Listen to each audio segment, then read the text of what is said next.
What's a VO2 max? To see your lung capacity. It measures your oxygen output. Uh-huh. Exercise. Yeah. And if you're old, it should be above 32. After exercise. No, while you're doing it. While you're doing on a it. treadmill or a bicycle.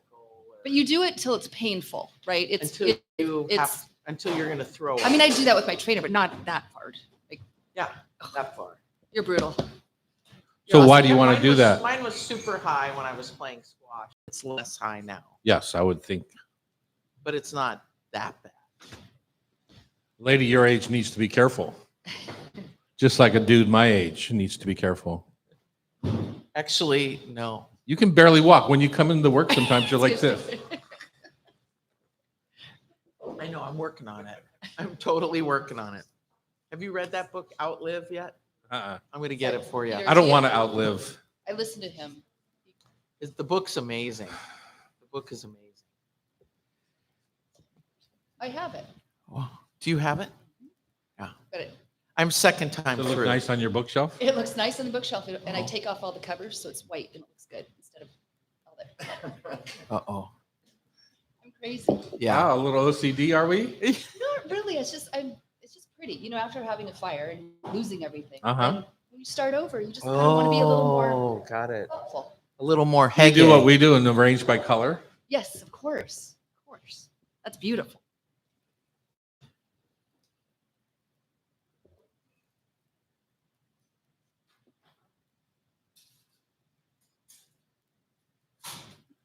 No, I'm on my second time through the book. Oh, yeah. Have But you read she my has book the- yet? I have 4 of them. I have read them. Well, but not like some of the recipes. So what have you changed? What have you learned? Well, he has the centenarian 20. There are 20 things that you should What be do they able smell to like do. You have It's like step ups, it's grip strength, it's being able to get up off of the floor. Yep. Without Sleep. what? Without touching anything? One hand. One hand. Oh, no problem. No problem. Sleep. Getting down to the floor is the problem. Being able to deadlift, being able to lift 50 pounds in both hands and walk a block. Yeah, no problem. You know, Sean but this wants us is to get this is started. if you're 100. Oh, if you're 100. It's about living well, not just long, but having the lifestyle you want. Yeah, it's really interesting. I know. I gave one of the You things. should have thought about this maybe about 40 years ago. No, even just when I started tennis, Yeah. because I was fine when I was playing squash. Our listeners are thrilled with this I know. conversation. Our 80-year-old selves will be happy with us. But okay. Let's talk about boiling our joints.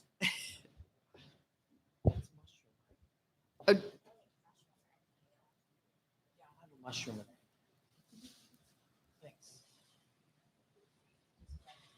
So Annie, look for doughs also. I don't know if you have any doughs in there, if we need to make doughs for empanadas and for dumplings. Okay. We are hosting 2 classes from Rainier Beach High School. Is that right? Rainier Beach High School culinary program. Culinary program Oh, awesome. on Tuesday, and we're trying to think of what we're going to make with them. 2 classes of 20. Claire, one of our instructors here, is their teacher Awesome. That's as so her cool. day job. Did they have a culinary program in a high school?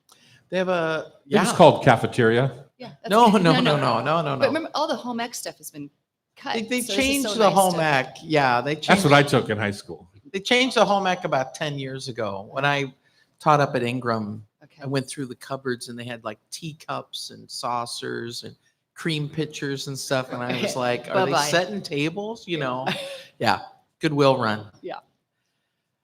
Now it's culinary That's and great. baking. I love that. I just sent my whole vintage cake, wedding cake toppers collection to Oh. Goodwill.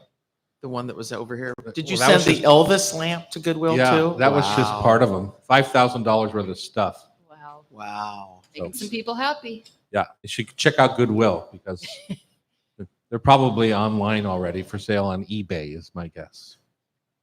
It's $5,000 worth of stuff. Wow. Why didn't you take it up to Home Cake Supply? Give The it to home them. what? Cake supply? Yeah, Home Cake Supply. They're still there. Gone.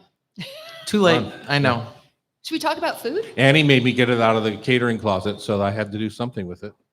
I know. I just want that big shell that's down at Seatown. Don't get rid of that place. Okay. Tom I has a drilled a hole. giant I drilled a clam hole in the shell. bottom and put a hose That's so that I okay. could use it as an oyster bar. Oh, that's brilliant. Nice. It's freaking heavy. Hey, Annie, you know that cactus that you wanted me to get rid of? Goodwill and Salvation Army would not take it. That's So- cactus stand. The big cactus that was back there, we used it for a prop somewhere. You know what you should do? No. Listen. Dark Let me stop finish- it at Cactus Let restaurant. me finish my story. Could not get rid of it. 3 stops. Could not get rid of it. Go to the warehouse out in Ballard. I go to put a free sign on it, and somebody said, "I'll take it." As I'm putting a free sign on the cactus in front of the restaurant. Oh, that's a good idea. I'll bring my stuff down there. Yeah. It's probably a It's now block sitting away outside in a the tent homeless. at front of the Jack in the Box. Yeah, exactly.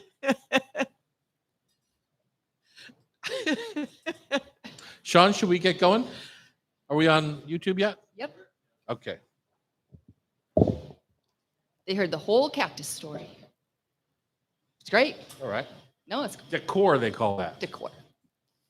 Jim, what brings you our way? The 4 tomatoes are in the neighborhood? No, just decided beginning of the year, let's start it off right. All right. Pamela's going to be sad that she missed you. Yes. I had You could dinner go at visit her. Pam's house to watch the Husky game. Oh, that was exciting. Oh, nice. She is the biggest sports dork there is. Oh, I'm surprised. 100%. Pam, I hope you're watching right now. She tried to fake it like she was interested Okay, that's what. and then I- tried Not to at say all. some things like, isn't he like going towards the out of bounds thing? And yeah, the quarterback was taking a snap from the center. That sounds about right. That was a good game. It was like, whoa. Well, it was good a game till the last 2 Until, minutes. well, no, that down, about the 3rd down before the end of the game, I was like, what are they doing? Oh, no, They're I just love throwing it. the ball willy-nilly. And I was like, Plain what's cheese and Penix doing? What's happening? No, Chef, if you've got time, we're going to do the radio show right now.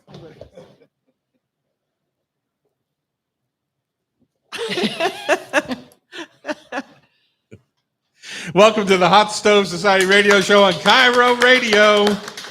Here we go. Another week in the books here. Happy First New one Year. of the new year. Yeah. Chef Bridget Charters sitting in Terry's seat as we miss our pal Terry now for a couple of months already. Yeah. Time goes. Time Last goes. year I got to say bon année and he gave me this big smile like he'd give everybody. Ah, that's sweet. little twinkle. Are you French literate? No. No. I'm working on it though. Oh, really? Mhm. Really? Good. I'm Tom Duo- Douglas, by the way, I'm Bridget Charters. and Bridget is one of the chef instructors here at the Hot Stove Society. Thankful that you're here. Loretta Thank you. is taking the week off, I know. and which is nice. We're going to rotate both of you in and out of this seat for a while until we don't. Till he gets sick of us, That's right? exactly. We got to be charming and funny. Loretta has been doing lots of talk about home cooking with 3 children under 3. Holy smokes. And so you and I are going to talk more chefy cooking. Which I love. Yeah. I do like Loretta's tips, I gotta say. Yeah. There's some good ones. Tell us a little bit about your background, Bridget. So I'm from the Northwest and went to Gonzaga University. Went to Bellarmine Prep in Tacoma, Oh. T-Town.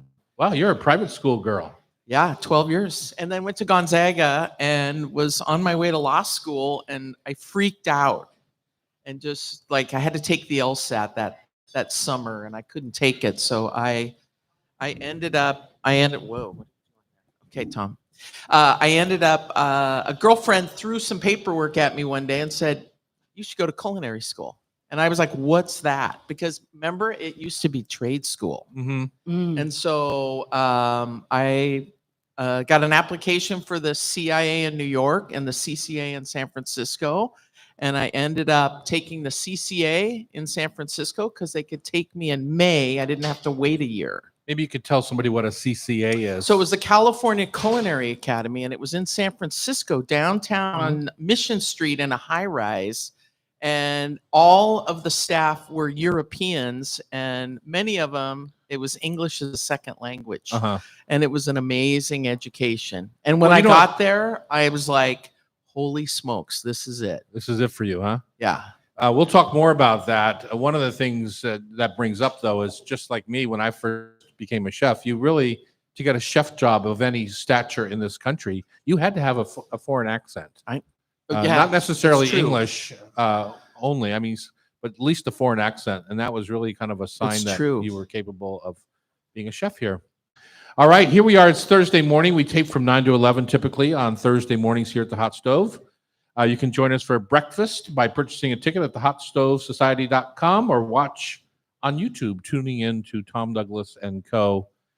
Some people are watching right now. Hello, YouTubers. Hi. Upcoming classes here at the Hot Stove, a brunch club, including a morning in Manila, Saturday, the 20th of January from 11 to 1.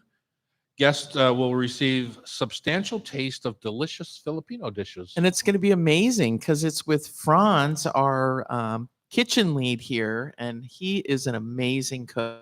Yeah. Tasty. Well, you know, he's always kind of, I don't mean to say stuck, but he has to produce for all the different events that we do here, which isn't necessarily His food. Filipino based, right? So this is a chance for him to kind of let his hair down a bit. Yeah, and he just was back home a couple of months ago. Right after he started, he went back down. All right, on today's show, Bridget just returned from the islands of Hawaii, and we're going to talk a little bit about that. Jamie Aragonés, pretty close, from World Spices here to help us explore global flavors and what we should be looking forward to in this new year of flavor development. We delve into healthy cooking techniques to start off the new year. Ooh, so much good stuff. A simple to spectacular segment based on Chef Terry's cookbook, The Rover's Cookbook. And we'll discuss the art of hosting a cook-along. You know, I do a lot of cook-alongs. And At I home? thought I phrased the term. I started them kind of out at the farm. I had friends out for a cook-along. So the friends would come, you know, a bunch of different people. They'd go pick the food. Jackie would take them out to the gardens. We'd pick the food. Then we bring it back. We prep the food. And then we cook the food. And then we'd sit down and eat the dinner together, because so often when you do a dinner party, you're doing all the work. Right. Everyone wants to know what they can do, but really at that point, they just need to get out of the way. This is actually planned to have a pick-along and a cook-along and an eat-along all at the same evening. Then it's easy. And you know what else? They help with the dishes. It's super fantastic. And we're going to finish up with our Rub with Love Food for Thought Tasty Trivia Challenge. Okay, Bridget, my taste of the week. Over the holidays, I'm looking for little shortcuts. You know, Loretta and I do this, right? A shortcut or from scratch segment. My shortcut that I used all through the holidays was Macrina's little. Sean, can you fix that for me, please? Macrina's little crostini that are kind of in a loaf-shaped box. Yeah, those are And they're great. sliced, and they have one that I always buy, which is the Greek olive one. But over the holidays, they had a cranberry nut crostini that I put out with a beautiful triple creme cheese, and it just saves me a ton of time. I think they're just pretty darn perfect, because almost always those type of crostinis aren't cooked with enough fat for me. They're just kind of dry, bad bread, and these are actually loaded with olive oil and baked and They're crispy baked and crunchy, and Yeah, I they're think they're delicious. a great product. And if you haven't tried them, just give them a shot. They make a great late night snack too. Delicious. Yeah. What about you? What's your taste of the week? My taste of the week, I won't do the Hawaii one, Becky. We'll do something else. But I did recently have been going to the PCC at Green Lake. They've got a really good produce manager, and they've been carrying the local radicchio. Mm-hmm. So I've been doing, and it's funny, you know, Spencer doesn't like it, but I get the white one. All the more or the reason to pink do it. one. Exactly. And then I do like this crazy heavy anchovy shallot dressing that you like with the mustard. And we've had it for every dinner since. Yeah. It's good. And so Spencer has been eating out on the road lately, going to Dick's Drive-In. How does he get away from your radicchio salad? No, he likes it. Oh, I thought you said he didn't like it. No, they didn't like the radicchio because I was cutting it too big. So I just changed the cut, and then I'm doing these crazy rich Caesar-like dressings. And it's so pretty, the pink and the white. It Yeah, sounds like I've the seen salad we have on the menu at Neb right now. I also want to mention that Becky Guzak is here today. She's our producer, and Sean is over our technical director on the board. Thanks to everyone for showing up today. That was nice. Nice of you to show up. Up next, we're going to talk Hawaiian flavors with Chef Bridget Charters here at the Hot Stove Society Show 97.3 FM. Awesome. Courtney, are you making breakfast or are you ordering breakfast? I was just curious what the plan is Good this morning. answer. These Good folks here, answer. these folks here are curious what they're getting today.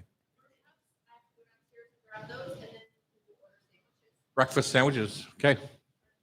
Yeah. From the Dahlia Bakery today. So yummy. so good. I know. I shouldn't, but I will. What? Have a breakfast sandwich? I feel like I should go skiing after I have them. I went to Lola for breakfast after my workout this morning. And what did you have? I had shashuka. Oh, I love that. Oh, I can't have it. That's a good breakfast. I have it with sausage instead of the eggs, though. Ooh, then I Oh, could why? do that. Why don't Why? you have the Because eggs? I'm allergic to eggs. I could do that. I could Oh, do shakshuka there with you go. sausage. There you go. But you should have it with the eggs too. I don't want it with the eggs, Chef. That's 20 grams This of is- protein, man. You're reverting back to your 25 years of teaching teenagers and telling them what to do. I don't want it with eggs. She's reading Peter Attia. All right, you ready? Yep. Ready? Aloha, Bridget on Cairo Yeah. Radio. It's the Hot Stove Society Show. Bridget's just returned from the islands of Hawaii, and you've brought some serious rain with you. I certainly did. I'm sorry about that. Lots of systems out there in the Pacific. Uh-huh. It's not going to stop for a while. But I was on the island of Kauai on the south end at Poipu, and generally they're in a rain shadow because there's some mountains there that kind of block some of that weather, and that was not the case this year. It was a Uh-huh. little rainy. But warm, right? Still tropical? Yeah, we had a couple of cool days, 68 one day. Did the rain stop the farmer's market? Yeah. It did. There Oh. were a few vendors. There's this on the south end of Kauai. There's this Kukui'ula shopping center, and Tom knows one of the guys, the dude that owns Merriman's there. He was in here one time. Yep. Anyway, Peter Merriman. Peter Merriman. Yeah. So normally they have along that shopping center, they have about 30, 40 vendors along there, the whole length of it. It's amazing. And there, that rainy day, there were 4. Aw. Yeah, you said you got 10 inches of rain. That's a lot of rain. Yeah, I just wore my flip-flops. I didn't even bother with shoes because that's how much That's a lot rain of was. A lot of rain. The rain was just falling. So you just kind of roll up your pants and just walk through the rain. And Yeah. so I had this kind of plastic bag with me, and they had amazing, vendors with produce. They had, all the mangoes weren't in season at the time, but it was papayas and the pineapples. And then it's all the different bananas. Those little apple bananas are amazing there. And excuse me, what's nice is that there's all kinds of farms just right outside of Kaloa, the little town that's nearest to Poipu. And so there's just all these fabulous little farms tucked away with beautiful green beans and beets and different types of kale and the tropical long beans and different Now, when cabbages. you say mangoes aren't in season, I kind of think of that area of the world, 10 degrees from the equator or so, of the mangoes being a year-round product. When we look up in the trees where we stay on the Big Island, and go to the little farms, it's almost all year-round production. Yeah, but you go to the Big Island and you're on the Kona side where the heat index is significantly higher. I had a girlfriend over on Kona at the same time I was on Kauai, and I'm like, what's the temp there? She's like, it's 85. It's so hot. Uh-huh. It's sunny. And I'm like, click. Mm. But, Did you cook or did you go I out? cooked. Yeah, we cooked the whole time. Mhm. When going to the market when it's raining like that, it's like walking Ballard Market or any of the groceries when the misters go off. It's like, whoa, what just happened here? It was beautiful. The bunches of basil were massive, and they were 75 cents. And cilantro and parsley and dill. I mean, they had all kinds of herbs. It was spectacular. And my favorite, what I was looking for, were the Goa beans. They call them wing beans. And they're a little 6-inch bean with these kind of ruffly ribs along the side. And those are my favorite. You stew them, or what do you do with them? I just blanch them. Blanch them. I didn't find them though. It hasn't been quite hot enough for them. I do find them at the Kapiolani Farmers Market on Oahu. But anyway, I was looking for that. I was looking for beans, beets, different vegetables to have it, zucchini. I mean, it was spectacular and just ruffly. I'll give Sean some photos and maybe we can load it up on the website or something. When we first started going to the Big Island 30 some years ago now, it was hard to find Hawaiian products, and maybe even harder to find Hawaiian vegetables like at any of the resorts. And you'd get off the plane, and a lot of people would head to Costco, or they'd go to the big K&A grocery. Right. Now, over the years, we've transitioned to we only buy Hawaiian products because there's so much available that didn't used to be available. Right. There's meat, local meats, and everything was coming out of California before that. Right. On Still container is. ships. Still is. Well, in all, like those Costco stores on the islands are some of the busiest stores in the world. It's amazing. So, but even at Costco's, they're starting to try and get a little bit more local. Right. They're doing fresh poke and, from They have local business. kimchi. They had local Yeah. kimchi, Yeah, exactly. Kauai, But you really notice it over there now that they celebrate local much more than they used to. Yeah. And it was interesting because we went into Costco and going for the booze and the boogie boards at Costco for sure. Everybody, and I went into the produce area and I was like, I mean, the pineapples were nice. So I got a couple of nice Yeah, but they were probably from Costa Rica. Yeah. I don't know. I didn't look. No, I think they were Hawaiian because I remember asking Spence and I got a 6-pack of papaya, but then went into the produce area looking for greens and things like that. And you could tell they were from California. Yeah. I was tired. And it was just like, nah, forget it. And so then we went over to the Asian grocery store that's at the mall there. And trying to think of the name of it. It'll come to me. Anyway, they have a whole section of local produce. So taro leaves, breadfruit, just the local cabbages, everything's all bagged up, and they have these little bags that say local produce on them. Yep. And they're also at the Suioka's market, but so it's 3 stops at the grocery store. Yeah, 3 that's fine. stops That's at fine. 3 What different else do you have to stores. do? You're on vacation. And it's raining. And it's raining. So, exactly. yeah, Yeah. exactly. So the farmers, my husband was like, what is going on? Because all of a sudden the fridge was packed with vegetables. What when you're thinking about, you go to Hawaii annually, and when you're thinking about going and you're going to have a kitchen to cook out of, what's the dish you can't wait to make that you only make when you're on the islands? The Hawaiian fish. The Hawaiian fish. fish. The Hawaiian fish. Just so poke style, or do you grill it, or what? I like to grill it Uh-huh. and do some kind of a tropical salsa, Uh-huh. or I'll do like some kind of a tropical coulis, I'll puree. Yeah, there's always blenders because people are making drinks. So I'll either do a coulis or some kind of a salsa with jalapenos and onions, pineapple, papaya, cilantro. This just wet, delicious salsa to put on top of. And I got to say, Costco had amazing local fish. The most spectacular looking loins of tuna, beautiful sliced slices of ahi, slices of swordfish. They had opa, wahoo. Oh no. I mean, ono. Just the case was amazing. My husband's like, let's get this frozen shrimp. And I'm like, no. that makes no sense. We are not Yeah. getting that. Yeah, they have local fresh shrimp now, Kona shrimp.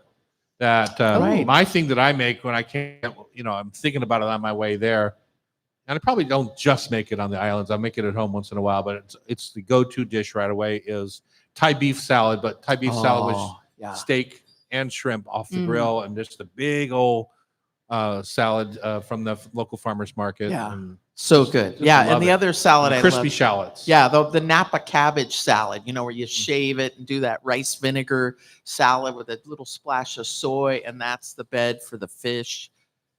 Again, cilantro, herbs, lots of Mint, veggies. Thai Yep. basil. I mean, Yep.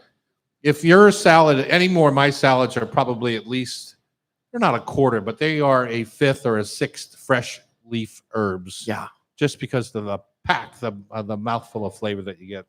on Yeah, a big it's pretty herby delicious. salad. Yeah, and then a big pot of steamed rice. All those beautiful Asian steamed rice are great. Yeah, and it was interesting because Annie just taught me. Annie Elmore, the chef here, just taught me about the new crop on rice. So here it is. We're going into December, and a lot of the bags of pearl rice at the grocery store, those Asian bags, said new crop on them. Uh-huh.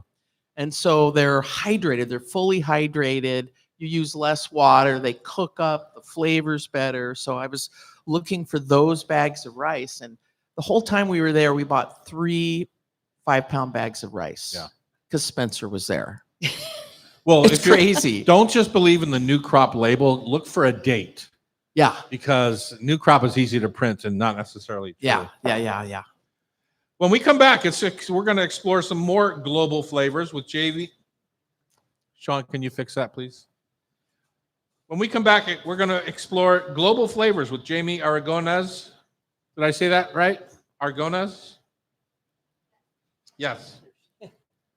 When we come back, we're exploring global flavors with Jamie Aragonés from World Spice Market down here, just to the west of the Pike Place Market. On Cairo Radio, it's the Hot Stove Society Show, 97.3 FM. It's probably still part of the market, right?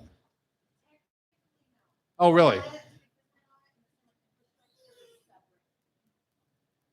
Come on up, Jamie. So now it's just World Spice, right? Just World Spice. Okay. What did I say? Market. But that's like called the Cinerama. It's hard to, It used to be World Spice Merchants, I think, wasn't it? Oh, Oh, nice. Nice to see you. When did you buy it? Ah. And you're still in business. That's a good sign. And they made a bunch of cool changes. but we're talking about that on the radio. I know. I was just in there and I saw Sherry. We're going to do a class. Oh, good.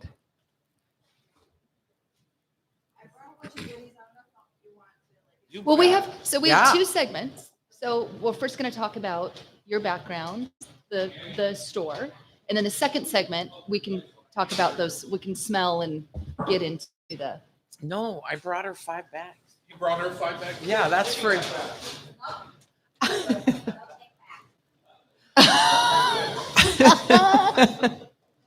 We should show everybody what those are. Those are addictive. We're not just going to show them. We're going to share them.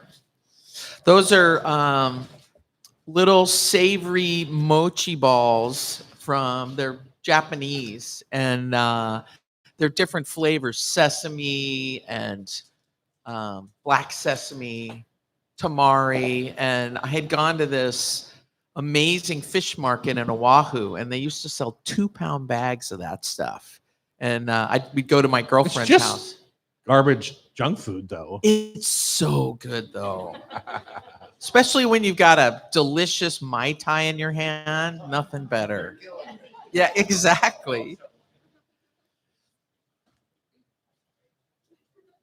We actually have China, I was trying to be quick.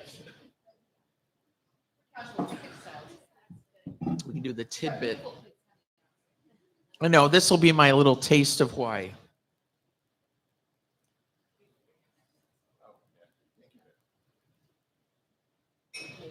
You guys will see. You're going to be clamoring for more. Welcome back. It's the Hot Stove Society Show in Cairo. We're here at the beautiful Hotel Andra in downtown Seattle, 4th and Virginia, just upstairs from Lola Restaurant, across the street from Serious Pie and the Dahlia Bakery. Just down the street from the downtown area. And we are the downtown area. I I'm know. sorry. It feels like we're not. The new sometimes. Neb is right around the corner here, too, in I the know. old Serious How's Pie that doing? space. I've heard Really people are having some great meals. good. Well, don't act so surprised. I'm not surprised. I'm just Have you saying. been there What do you yet, think Bridget? about that? Some people stopped me and said, "Oh, It's charming it is." and delicious. Yeah, Did they fix the lighting? Is it still super dark in there? I loved it. That's the whole idea. We can get you some. We can insert me a some headlamp. light bulbs. Give into me you. A headlamp. Hey, Bridget's here. She thinks we're in a mine. Jamie Aragonés is here today in our hot seat right now, and is the creative director and co-owner of World Spice, which if you come down through the market on Western Avenue there and just keep following Western instead of turning up into the market area, you'll find World Spice down on the west side of the street, about what, a quarter mile from the stop sign? Yes. Yeah, about And we're that. directly behind the market. If you're going to the aquarium, you pass us. Hold on one second. Sean, can you fix her mic for her, please? Every I time. warn you, you gotta talk really close. Thank you. There we go. There you go. I know There it we feels go. weird.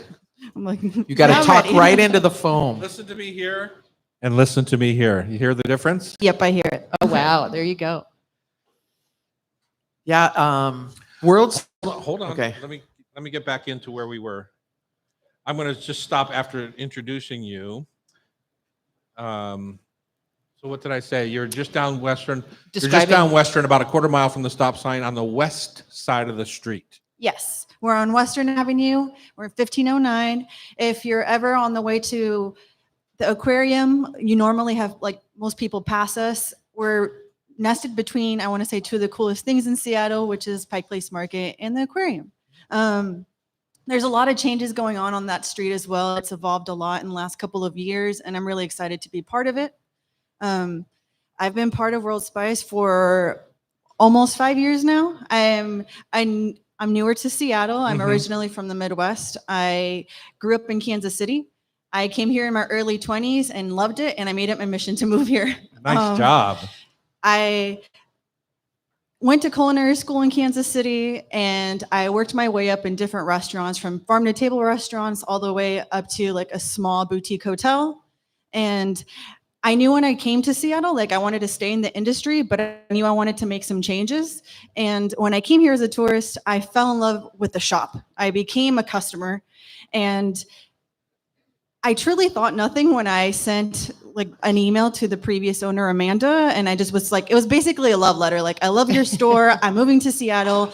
I'm going to move a couple of blocks away from the shop, and I would love this opportunity. And I thought I was just going to be a merchant. It was going to be a side hustle. And she was like, how about you become our store manager?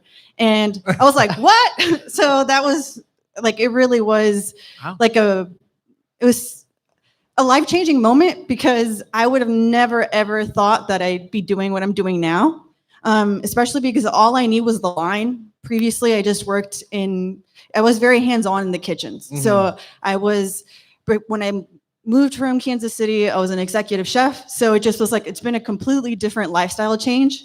My day-to-day sometimes feels like I'm working in front of the house, which is never my forte. Mhm. But I love it. The previous owner, Amanda, she was my mentor. I think she made it her mission that she would give somebody the same opportunity that was given to her. So the original owner of World Spice, his name was Tony Hill, and he I started know. it. Had him on the show many times. Really? Yeah. Yeah. He's a legend. I've heard a lot of stories, but never Mhm. met him. Mhm. He's kind of like, where's Waldo? Nobody really knows where Tony is. Canada, I believe. Really? Yeah. I've heard a lot of, we have so many customers that have been shopping with us since the 90s that they love to tell me like all the stories about him. And I'm just really grateful for everything, like the foundation that he set for that store. And then kind of like me, he gave the opportunity to Amanda. Amanda was the manager for his shop for many years. And then he was like, I want to retire, like take over. And so she did. And then fast forward, and last year she was like, I need to make some big changes. I want to retire. And she was like, are you interested? And I hopped on the opportunity, because truly the other option was to close the store. Mhm. And I really cared about my team. I really cared about everything that was going on in the market and everything that's just honestly we've been through in the last couple of years, that I just wanted to, I want to say, just like evolve and just become a new version of World Spice, but still like keep true to our roots, which is just making, I want to say, delicious spice blends and keeping the large library that we're known for. Right. So fun. And you're a partner in it, or do you own the whole thing? I don't own the whole thing. There's another co-owner. His name is Porter. He was also a previous employee. He did all the tech. So he ran our website, because we do ship all over the US and Canada. Ah. And then he happened to live on the East Coast. He lives in Durham, North Carolina. But he had been working remotely for years before it was cool. And then when Amanda retired, the warehouse was actually in Montana because that's where she lived. She still lives there, actually. So we had to make a choice because at the time, there wasn't leadership in Montana that wanted that kind of responsibility. So we're like, where do we open up the warehouse and how do we make this happen? So Porter just was like, I'll do it. I'll open a warehouse in North Carolina, and that's where we're at now. Along the way, it's just been a wild year. We moved the warehouse across the country. We renovated the retail store. We changed our packaging. We updated our website. There was just like amazing. In a crazy 90-day period, we pretty much did all of this. So since then, like I got through fourth quarter and I'm just learning a lot every day. Mm-hmm. Like, I love that every single day that it's something different. This is the first time that I'm doing something like this. So it's just really exciting. And I'm really happy for like the future of World Spice. We are too. We're excited about it. It's amazing. We're coming upon the date of the year where I've annually told people that aren't into the Super Bowl is to spend the day at World Spice. Throw away everything on your shelf because most likely it's between 1 and 25 years old. It's true. And take your jars if you have jars, or go and just replenish with half the amount of stuff, your basic things. Go down to World Spice and start your year off with fresh spices, because people go out and buy all this fancy meat, fish, and all that kind of stuff, and they put 5-year-old spices on top, and that's a tragic thing. It is. I shame my mom because I'll go to her home and I'm like, Mom, like, does it smell like something? And then she's like, no. And I'm like, trash. And that's really, I want to say, the biggest gauge is when you open up your spices, if it's no longer aromatic, then just please let go of them. It's time to replenish. Yeah. Especially, and buy a small amount to begin with. Yes. It's when you buy these big containers, they're never going to get through it. Buy in small quantities, as well as possible. Try to buy them whole, because they'll go stale a lot. Like they'll go stale really quickly, especially if they're ground and they've been sitting around for a while. Yeah, for sure. Yeah.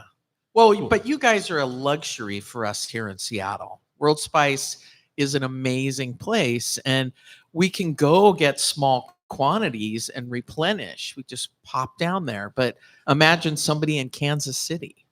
So when we come back, our next segment is going to be jumping in just on that scenario of some of the trendy things, some of the new items at World Spice that maybe people should get down there, buy, and explore cooking with. Yes. On Cairo Radio, it's the Hot Stove Society Show, 97.3 FM.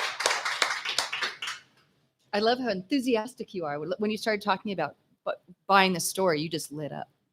Like, thank you. That's great. It's scary, though.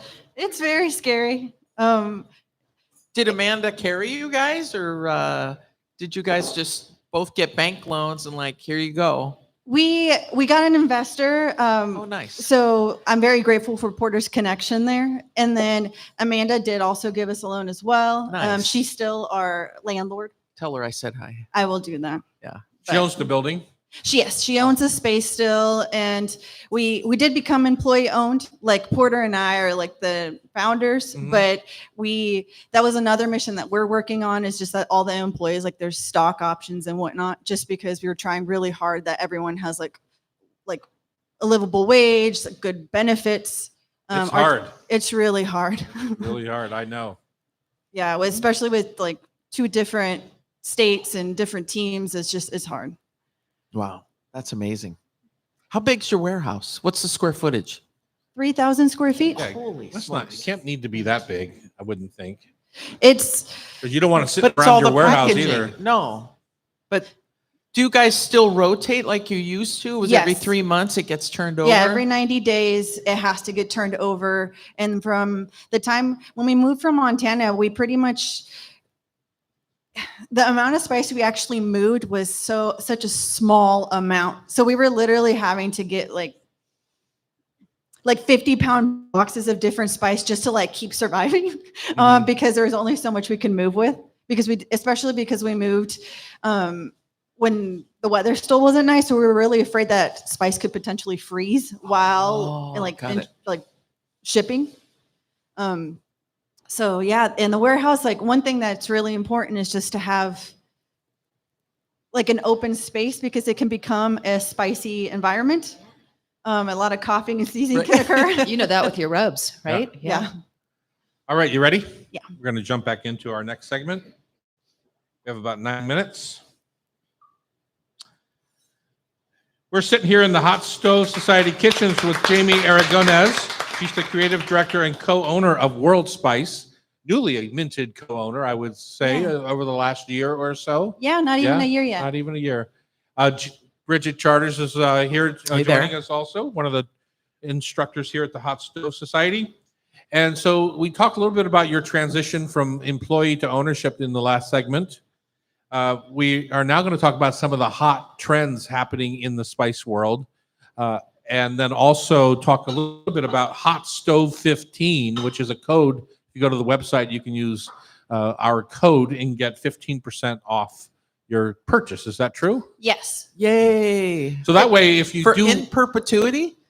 I think it's a one-time purchase. Oh my goodness, Bridget, you're cheapskate. She just came back from Hawaii, so she's broke. That's true. So Jamie, tell us a little bit about some of the new things that maybe people don't have in their pantry or haven't had before in their spice pantry. Well, I'll tell you about for two of them. They're two of my favorite things, but one has been a trend for a while, but I think it's a notable mention mostly because it's just showing how much people value like something that's beautiful, delicious, and like also has like a magic trick, which is butterfly pea flour. It's a flour that is blue, and then when you steep it, you can steep it like tea, and you can make a drink out of it. So it's very popular if you're making cocktails, because once you add acid to it, it will turn the liquid in normally a different color. So it will go from a dark blue to magenta.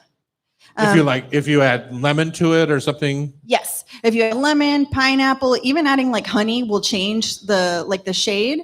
And then, but you could also cook with it. So we get ours from Taiwan. You can find it in a lot of like sticky rice puddings. And so the rice pudding will be this like crazy blue color. And then it's just become one of the most popular things we actually have in the shop. It's really cheap. It little goes a long way, and it's fun for everyone. And it's really easy to use, so you can experiment with it. It's great for kids. What's the flavor profile? It tastes like a mellow floral green tea. It's extremely neutral, which is another like nice thing about it because you can hide it and then also use it as natural food coloring. Because when I drink Empress Gin, which is made up, I think in Vancouver, is that right? Right. Yeah. That's the secret ingredient. Sydney. That is, yeah. it's butterfly pea. It's like a blue gin or something, but I don't pick up a ton of flavor on it. Right. You? No, but it's purpley. We did But it it's for purple, wedding. yeah. It's a Right. pretty pink color. It's almost slightly, if you smell it, it almost smells like a blend of green tea and like chamomile. Okay. It's very light. And so you can add it to you can just disguise it and add other flavors to it really easily because of it.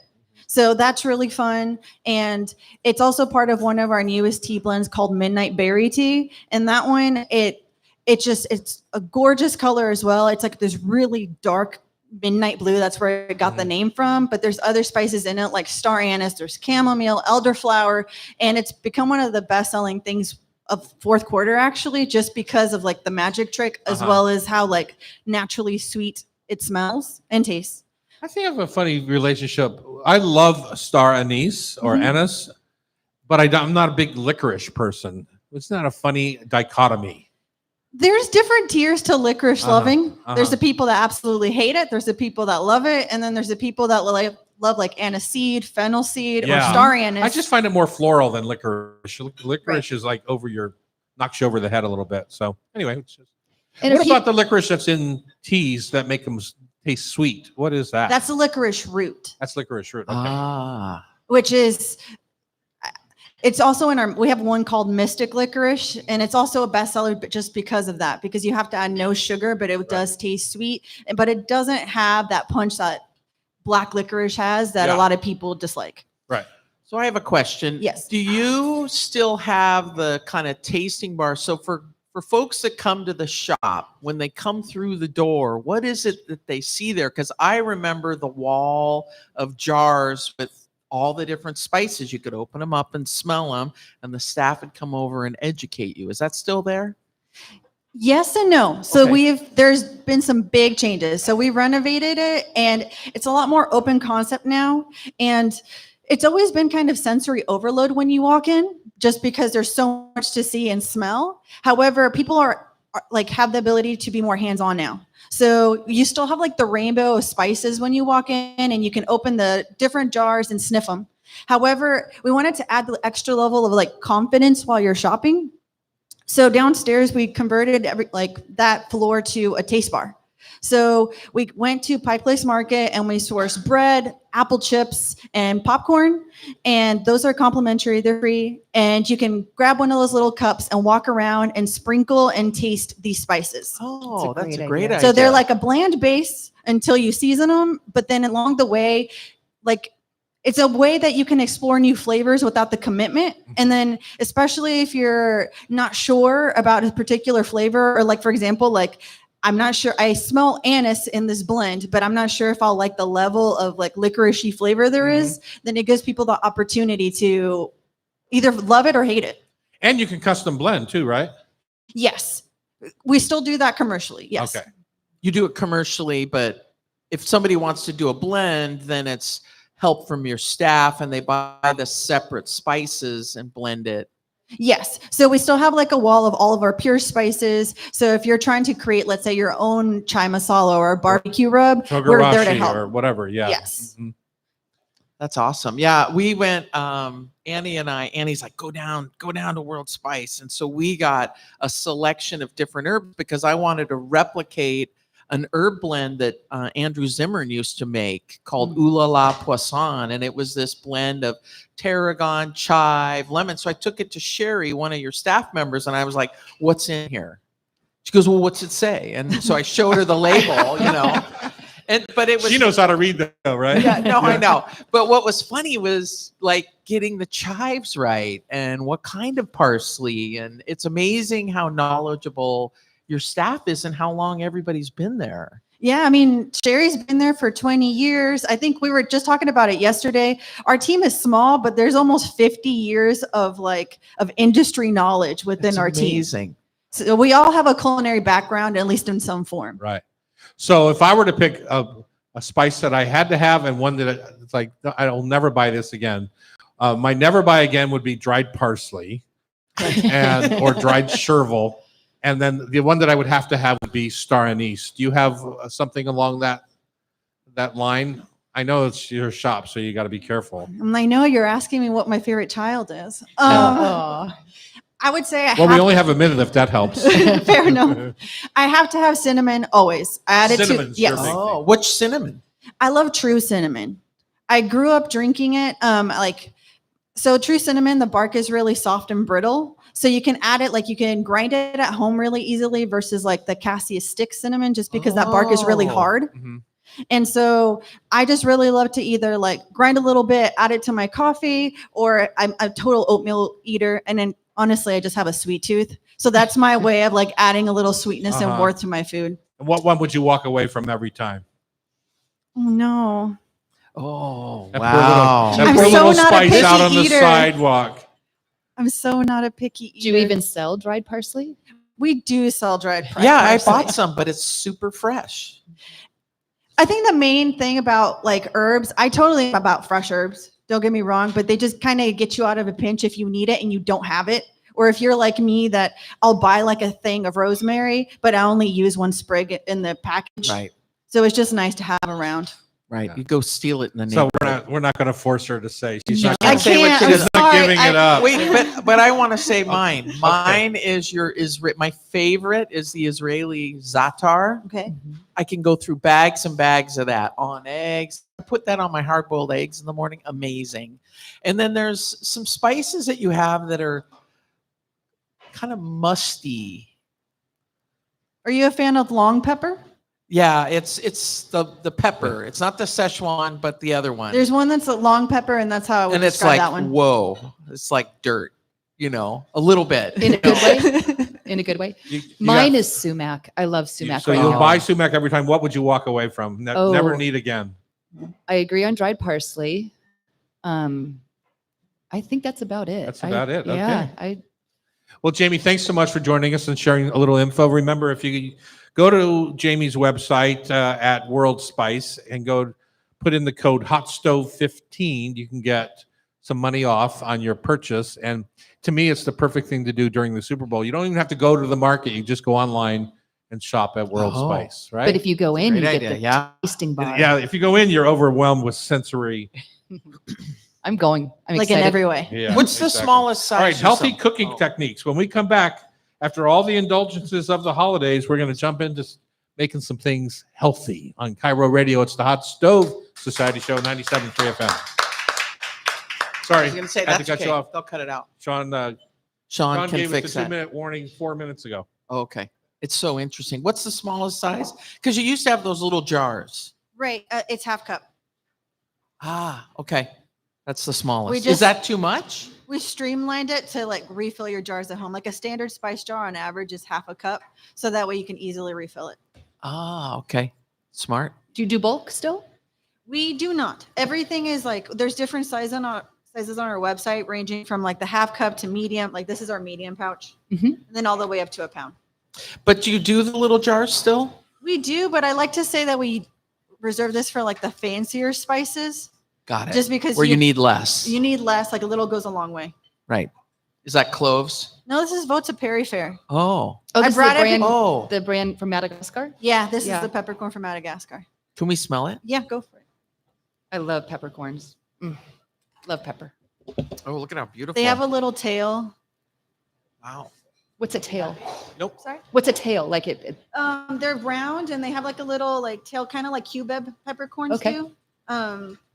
They're, I think they're super layered in flavor. To me, they smell like the holidays. Oh, those are cute.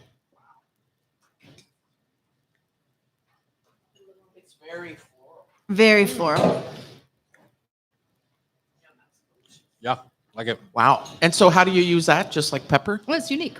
You can use it like pepper. I really, savory wise, I like using them in pickle brines. That's one thing I really Oh. enjoyed using them in.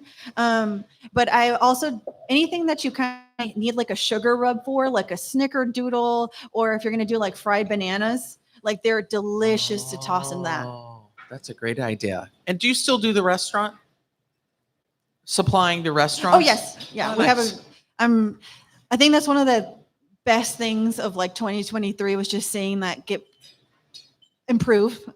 Just after 2020, it was so Just heartbreaking. too hard. Yeah. How many accounts do you have?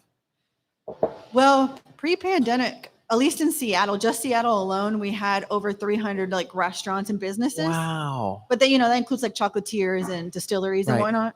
But it almost like it went down like I think 60%. It was insane. And it Wow. happened within like a 90-day period.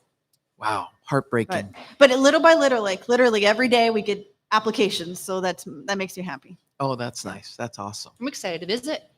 Yeah, Yeah. please do. Yeah, it's been a while. So You guys still are doing the books too, right? Yes, we have a large variety of cookbooks. It's so much fun because they have the books and they have them open, Yeah. and then they have the spices there. inspiration. Yeah, it's super. We try to great. set you up for success.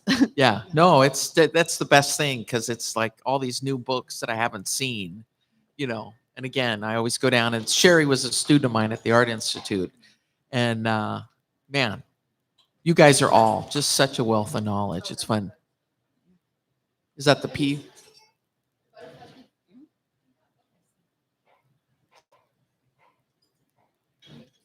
You're welcome. I don't love them because they don't have a whole lot of flavor, but they are visually stimulating. Yeah, you would compare it to booze. Why wouldn't I? Empress Gin. I know the Empress Gin's amazing. It's They're not, little- though. That's the problem I have with it is I just don't think it's beautiful, but I don't think it brings a lot of flavor. That's what I was saying. I think it just proves people eat with their eyes. Yeah.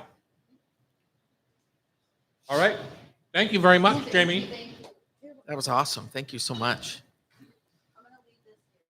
Oh, great. Thank you. What is that? My German chocolate mochi is really good.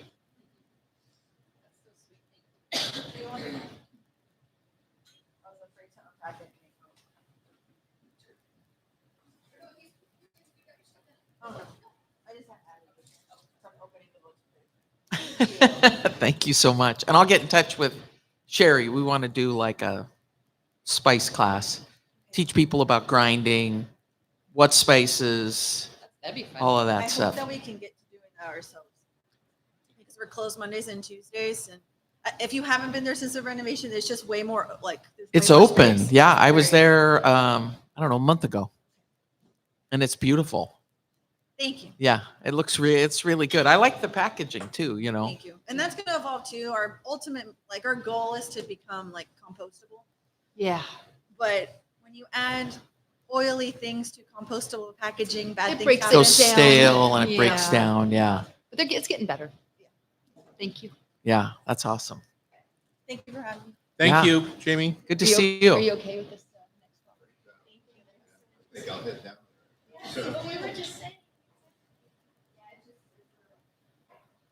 I do need to take time to read this. And it's printed out. It's printed out on the back too. I live on the east side. So I think one of the things if we have time is, Bridget, do you know what Parmentier is? Did you, yeah, No. You said Parmentier. Parmentier. He was the Parmentier. Yes, we should talk about the he was the right, but it was named after a vessel. Yeah. It was the pharmacist. Got people to eat potatoes and they got potatoes. Terry says it well in here, but there's a whole. If we have time, we can go through it a little bit, but it does help to read through the recipe before the segment. And it's on the back of your show sheet. I'm like, I knew I don't. Let's get the first segment out of the way and then we'll take a minute on that.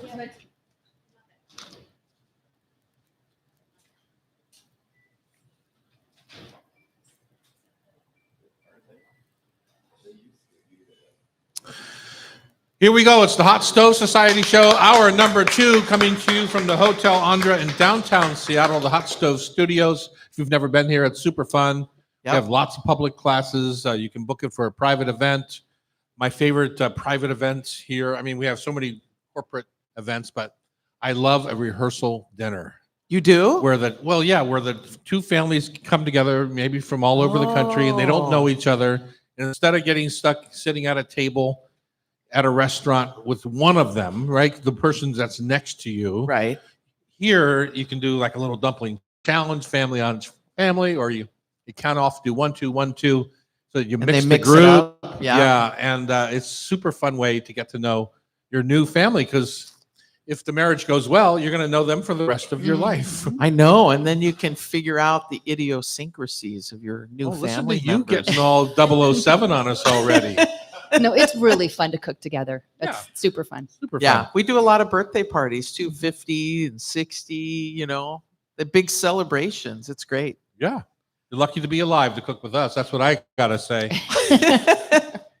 Tell us about this next segment that you have planned for us, Miss Becky Guzak. Well, what we're thinking is after all the indulgence of the holidays, it's time to kind of think about, I'm not a big Whole30, change everything, but using a little healthier cooking techniques. And since you two chefs have so much experience, I thought we could kind of walk through some of them. I know, Tom, you're a fan of steaming, and you've got Yeah. me with the wood steamer to steam fish. So I kind of wanted to talk through, like, let's start with steaming. And what Let's kind start of, with steaming. what would you, what, First of all, are you going dry January? no. No, me neither.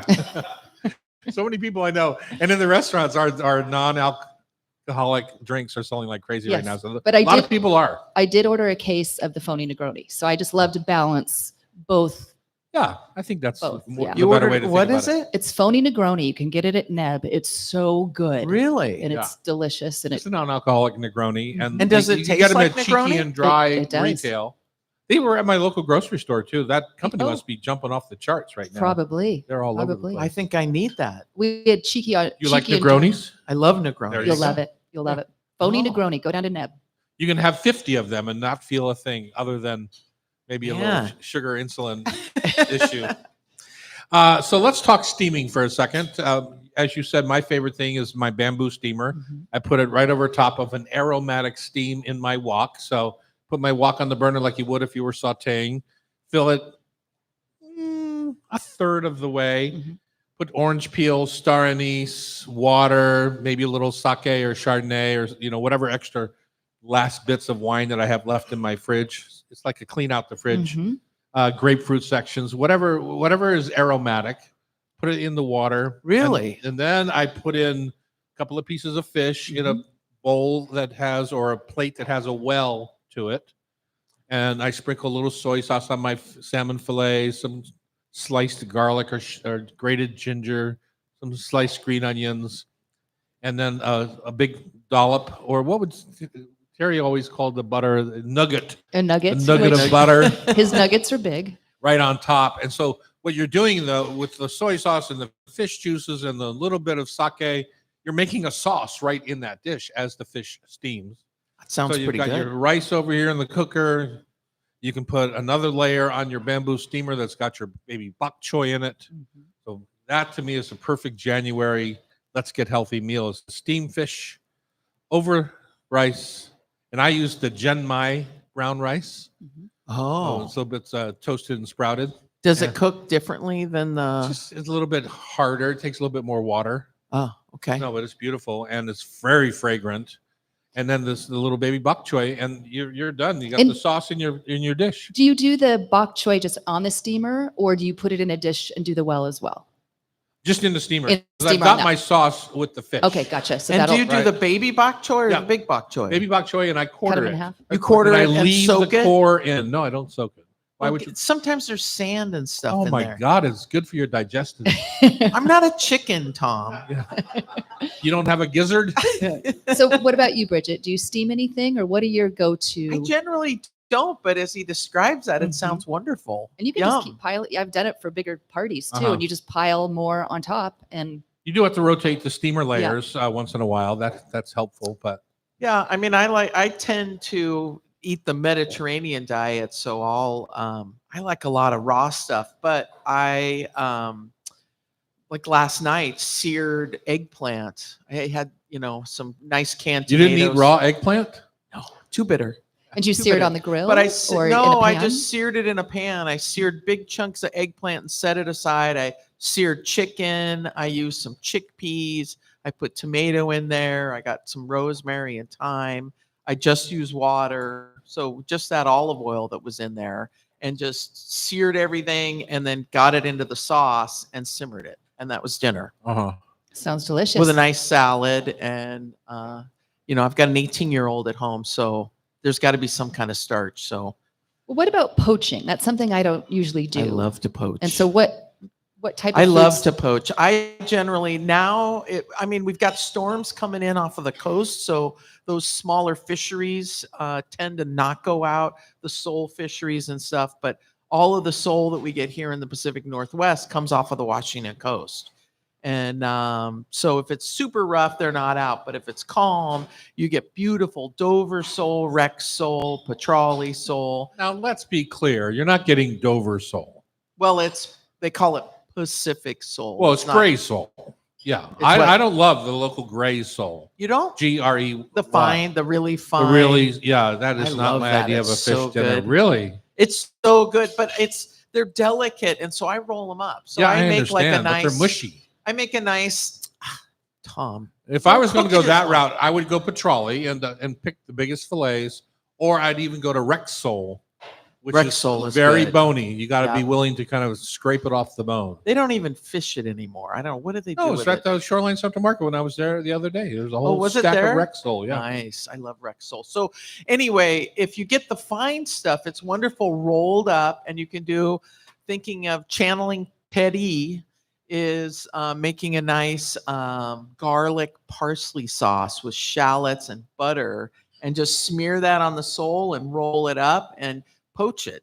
Like Tom says, use that extra white wine that's open. So or you're making a rosé. court bouillon, basically. Making a little court bouillon, and you just get it heating, and you drop the temperature so the bubbles are just forming, and then set the fish in there. Yeah.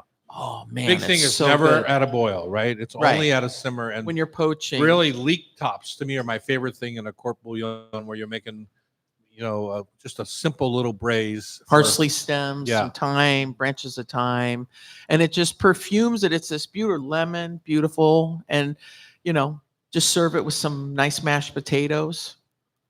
And So good. what else would you poach? Fruit? I've poached fruit before, but Yeah, fruit's delicious poached, but I don't do that much because Me neither. It's just not my thing. You like to for Like dessert, like a compote? like yes, or Uh-huh. a poached pear. Yeah. something You and that- Terry would I would love it. love that. I love that And texture. Not me. Yeah, it's just so different in. salmon is delicious poached. I mean, it's so good. So if you want to but get it's- out of the healthy January, and I'll say it's not even unhealthy, but Terry loved to poach in butter, and or making in the sauce, olive oil. So Yeah. what camp years ago, you and Terry did a poached salmon in butter and a poached in olive oil. Mhm. I don't remember which one Whatever one I cooked was probably better. Probably, Yeah. probably. Mhm. Yours was the He's olive not oil. here to defend himself. So. I know it's either You know one, he'd be yelling at me Yeah. right now. exactly. Either one is good, but the Parmentier, where it's just, I saw Thomas Keller do it one time in Aspen, and he literally mounted 4 pounds of butter into a half a cup of water and got Wow. it to the perfect temperature and then poached lobster in it. I don't like lobster. I like that lobster. Whoa. And then you have to throw out the butter, right? Because it's fish. No, you just let it solidify and scoop it and use it to mount into other fish sauces. Okay. Unreal. Yeah, unreal. Exactly. Very right. healthy. 4 pounds of butter into a half cup. Sure glad we're having a healthy January here. Okay, Bridget, what do we got next? What do you mean? Okay, that's what I was afraid you were going to say Simple that. to spectacular. I wanted you to say this word because I struggle with it. Parmentier Parmentier, Parmentier. of oxtail with foie gras and quail egg from Terry's Oh book. my God. On Cairo, it's simple to spectacular. 97.3 FM. What I loved about Terry's book is just about every main course at foie gras in it. Yeah. We like to put them out for this segment. That's awesome. You have an admirer. I figured.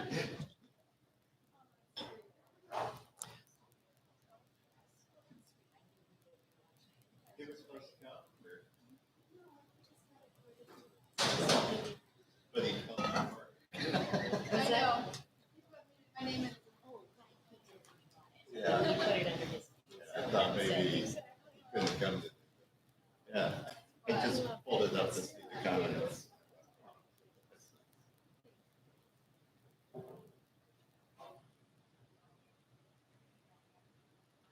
Yeah, this is awesome.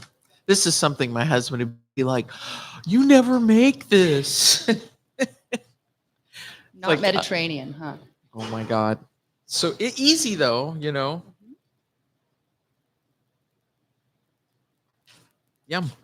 Yeah, easy. It's taking me a day to read it. I know those French, right? If you want a little history piece on who Antoine Auguste Parmentier is, just give me a.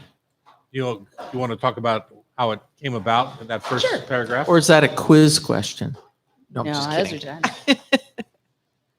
We could bust out a Yeah, Scoffier. When you say Oh, there it Parmentier, is. then I can say what that is.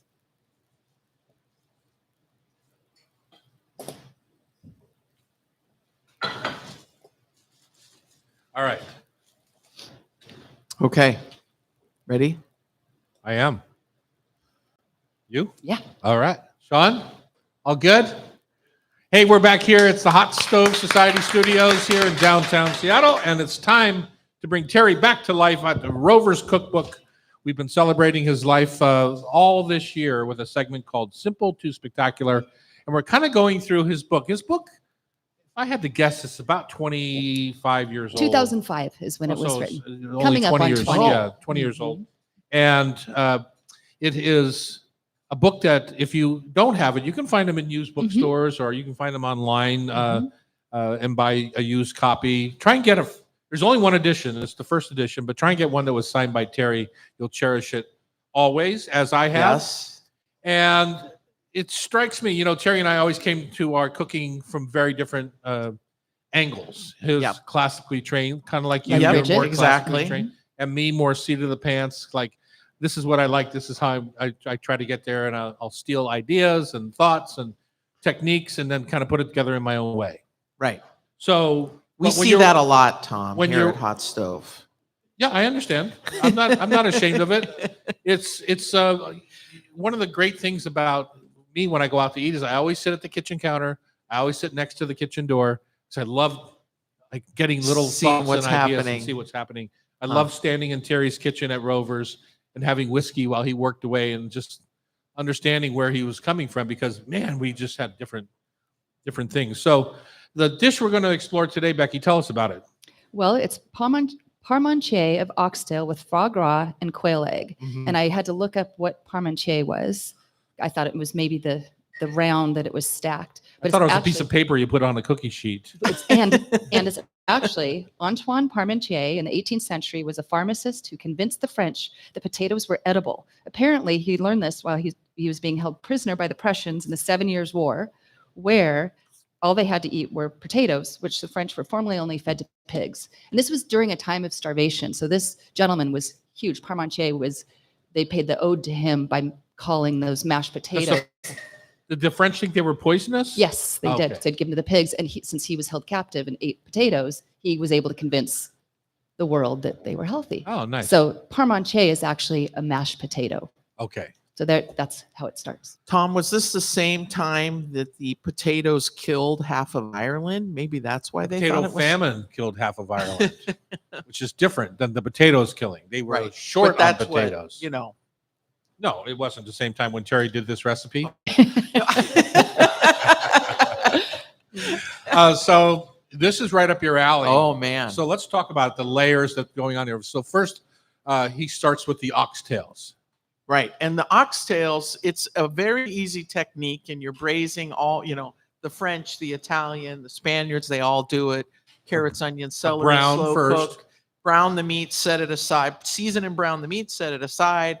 Get together your mirepoix, as the French would say. And like Tom mentioned, leeks. It could be carrots, onions, celery. It could be leeks, herbs. You get those aromatics together. A light saute and a bit of butter, maybe a little bit of olive oil. And then the meat goes back in, and generally it gets hit with a little bit of wine, a little bit of stock, and very low temperature. It's slowly cooked. So if you want to do that in the oven, 300 degrees. Stovetop is almost a little bit too hot. So if you've got a heavy bottom pan, you can do it stovetop on the lowest setting. So then you pull them out, let them cool, Yeah. and then you pick the meat. And I think the cartilage too. Sometimes people are afraid to add the cartilage, but if it's cooked properly, that cartilage is really It's tender. melted. It's melted, right? It's Right. And so that collagen is going to make your fingernails Oh, very that's what- beautiful. Makes the stickiness on your lips. Yeah. It's delicious. Uh-huh. And all you have to do is just pick those herbs out. That's it. And then everything can be. Well, the veggies come out too. You strain out the veggies from the Yeah, sauce. but Terry strains out the Yeah. veggies. I guarantee it. Yeah, it's. I read the directions. Yeah, He strains yeah, out the veg. Yeah. And so now you end up with this really delicious meat broth. Yeah. And you end up with the oxtails that you've picked, and you've kind of minced it. You minced Not it. minced, but kind of more like shredded, and because Chopped. you want to have some texture. Right. Okay, now the potatoes. So then the potatoes are that classic whipped potato. And with Terry, what kind of potatoes he used? Yukon Golds. The Yukons, yeah. So either you use a large Yukon, which has a different starch content, or you can use a nice organic russet, but the potatoes get cooked whole, they get peeled, they get mashed, so they're fluffy, and then you mount butter into He them. always likes to use the ricer. Yeah, Mhm. Yeah. you rice them Mhm. because then you get those super fluffy potatoes, and you have butter that's at the perfect temperature, Right. warm cream, and you mount both of those things into the potatoes. And a ricer is literally just an overgrown garlic press. Yep. And you can get those. OXO is a good brand that makes a nice sturdy one. But a ricer, you'll use you should use that for your potatoes because it's just the Well, best. that's great for gnocchi too. When you have baked potatoes for Yep. gnocchi. And it's good for egg salad too. I hadn't thought about that. Yeah. Okay, so now we've got our layer of mashed potatoes. You've Now you've made your mashed potatoes and you're holding them warm on a hot water bath. Okay, so our covered. next thing is we have to sear our foie gras. Right. And so where did we get foie gras, Tom? Seattle Caviar has it. Bingo. So you got to call Seattle Caviar, find out if they have it, or you order it from D'Artagnan in New York, and you want to get a lobe, and you want to cut medallions of that from the center. Right. Right. Okay, and you're going to put a hard sear on it, so you get caramelization on both sides. And Terry on this particular dish only uses maybe a 1/4-inch slice. It's the least amount of foie that I've ever seen. If you think I'm cheap, Terry, like the French are the cheapest on the planet, I think. No, Terry always used a lot and charged a lot. Right. Okay, so now we've got the oxtail, we've got Potatoes. It's been sauteed. We've got the potatoes, we've got the layer of foie on top, and then the next thing is the quail egg. Right. And that's tricky because with the quail egg, you've got to have in your kitchen, in your restaurant, you've got to have a nice little perfectly seasoned French steel pan. And now there's a great company called BK Black Steel. You can get them at Sur La Table. They have a little 8-inch. It's beautiful. And you can fry those little quail eggs. The pan needs to be not too hot, because if it's too hot, you get that brown crust on the eggs. And then what you do is... Which I love, by the way, the brown crust, but I know Chef probably... Right, and the Chinese do it in the wok and stuff, but no, you don't want any color. You want it just like poaching, very low temperature. And then once you cook the egg, you take a cutter and cut out the... Like a ring cutter. A ring cutter, and you cut out the egg so that the yolk is the perfect round for the top garnish. And there's just a little bit of white. And the lacy white, see, this is another area where we would just make me twisted. Because I like all that crispy egg white around the outside. He cooks that in butter. Okay, so now we've got our stack of the oxtail, the mashed potato, the foie gras, and the quail egg. We need a sauce. So the sauce, remember that beautiful meat that you did? Remember that? Yum. You take all of that liquid and you do a reduction of shallots, a little bit of red wine. You reduce that down. You make what's called a little bit of vinegar. You make what's called a cuisson. And then you take that warm meat juice and mount that into that cuisson, and then mount butter into it. Just a little bit of butter. About a pound. About a pound. Yeah, exactly. Perfect temperature. And then you mount that, and it's this amazing cheddar butter sauce that goes around the base of that. And it's tremendous. That's full of, in Terry's menu, it's full of chives and possibly other herbs at the same time. Yeah, if you're watching on YouTube, we can put up, here's the photo. So we just did what is probably for most home cooks an all-day project. We just did in 5 minutes. So don't be intimidated. Not at all. Yeah. Not at all. You could do this without stacking it. You could still take these same flavors. Like I found it interesting when he talks about oxtail that you might have to, this is back in 2005, you might have to order it special. And I went online this morning just to verify what I've been seeing. QFC, no, it's all ubiquitous. over. It's everywhere. Yeah. So it really is. And it's not expensive, and it's a really fun product to work with. Yeah. And what I love, I gotta say, because this will make Terry twist a little bit in his grave, as Tom would say, is I never said that. No, not you twist. Twist. So there was a great article in the Seattle Weekly years ago about Terry. They reviewed Rovers. I don't know if you remember this review, but they reviewed Terry and the restaurant and talked about all of his food stacked in cat food cans. What? Well, he used them for ring molds sometimes. Oh, I see what you're saying. Yes. And the guy was like, what is this? And so that's, if you look at the photo He didn't on use cat YouTube. food No, cans. no, He used no. tomato I know. concassé cans. Right. No, And he ring used molds. actual ring molds. Yeah, Yeah. from Yeah. JB Prince. But Right. this is all stacked and beautiful. And PVC works beautifully too. this is basically, what is this? Shepherd's pie Yes. with a fancy And garnish. Parmentier is another word for shepherd's pie as well. It is not. Is it really? Something with potatoes. Yep. Who knew? That's awesome. Very good stuff. I mean, delicious.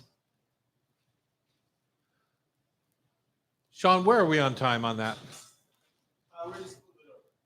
All right. All right, stay with us. We're going to talk about hosting a cook-along right here in the Hot Stove Society Kitchens on Cairo Radio.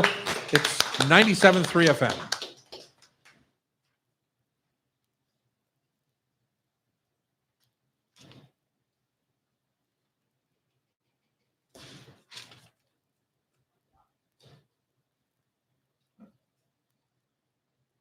Great job describing all the steps.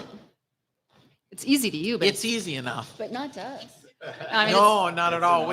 yeah, it's When you read those recipes, it's just like, oh my God. mhm. Like we could cut out 3/4 of the words to describe the process. And he's probably whistling the whole way time he's doing.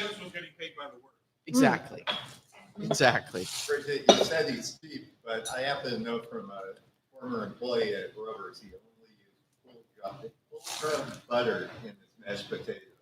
The plugra, yeah. Bluegrass, Oh yeah. Oh yeah. Oh, I know, for sure. I have that in my fridge right now. No, he didn't skimp that way, but I mean, in terms of like the medallion of foie gras, my husband and I went there for one of our anniversaries.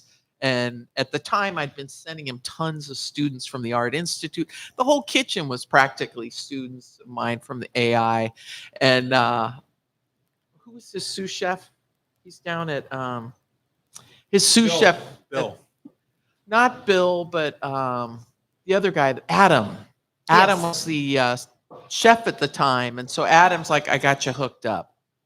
I got you hooked up for this dinner. And Terry comes breezing in about 3/4 of the way through dinner service. And the bill comes out and I'm like, oh shit, it was like a $500 dinner bill, and Adam was like, no, God, he comes out and he's like, I'm so sorry. Like, I was going to comp a bunch of that stuff, and I was like, it's Terry. I understand. Don't worry about it. And then we left and went to Dick's and got a burger.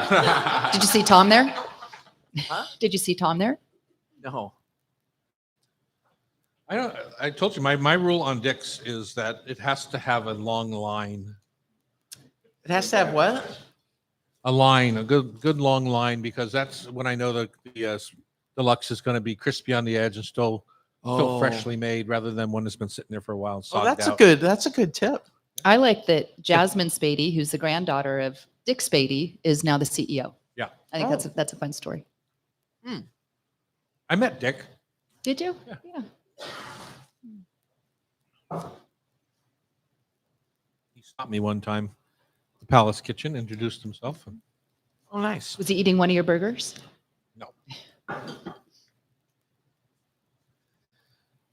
Okay, Bridget, you got a mouthful?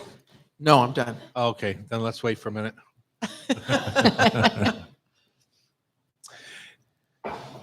We're having a good time here at the Hot Stove Kitchens, aren't we? Yeah. We had 30 people here last week and only 5 here this week, and you never know what's going to show Never here know. at the Hot Stove Society Kitchens. If you want a ticket, just go to Hot Stove Society Radio and buy one, for God's sake. Get a hot breakfast, hot coffee. Treats. Today we got mochi snacks from the Japanese airport. Where are they from? Hawaiian airport.